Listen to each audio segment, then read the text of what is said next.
Hit it. You know what's crazy, man? It kind of goes into what we were talking about a little bit, because I was talking to more women on Bigo, because it's cool. The thing that I love the most about that app is that I'm talking to people from so many different areas, that you're getting these different experiences from different people. So like I was talking to some girls from the UK, and they were like, "Oh, these dudes are fucking terrible. Like they don't give a fuck about us. Like what we do. You know what I'm saying? Like they got theirs, they're done." I'm like, I never understood that. Like I hear you talk, and I understand you the same as me. Sounds like I'm trying to get you to fucking go nuts.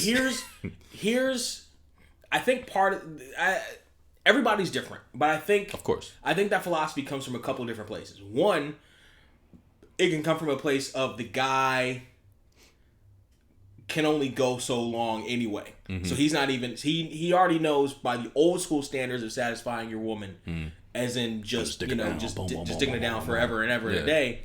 He can't do that. He's a 3-pump chump, and he knows he's a 3-pump chump. And early on in his sexual experience, he decided, "Fuck it, I'm not even going to bother fucking with them. I'm just going to get mine when I need to get mine." Right.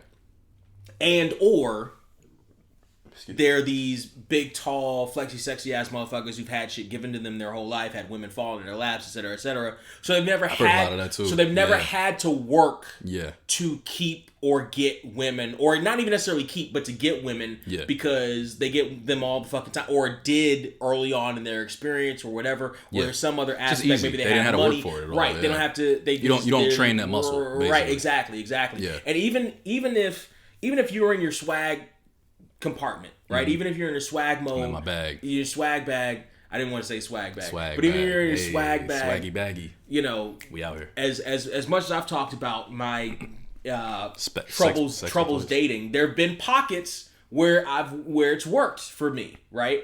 Even if you're in those pockets, your mentality doesn't change, right? From whatever it was before. So even when I was in those pockets where I was dating 3-5 chicks at a time, I was still dicking them down like I wanted to. I was still dicking them down like I wanted to send them off. Your initial style. I wanted to send them. I wanted to send them off. You know. Well, what's funny about that is staggering back to their car. With a smile on their face. That was always my initial thing, right? Because you watch porn from the era we come from when it first started getting free. Basically. Oh yeah. You know what I'm saying? And you're right in that. This is that 4-year difference. Because I was just in between. Because I was just on the tail end of everything was on cable. Right. And you had to watch the shit scrambled. Right. And there was no. I watched some of that too. 98, 99.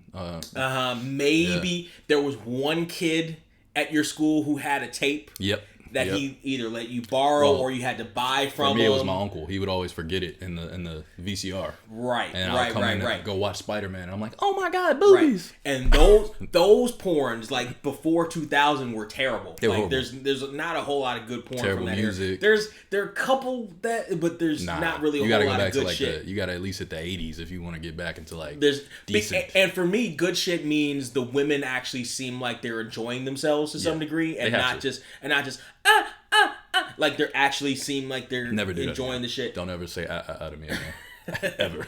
I want you to remember that after we're done recording. How did we even get here? Cause I swear I don't recognize shit here.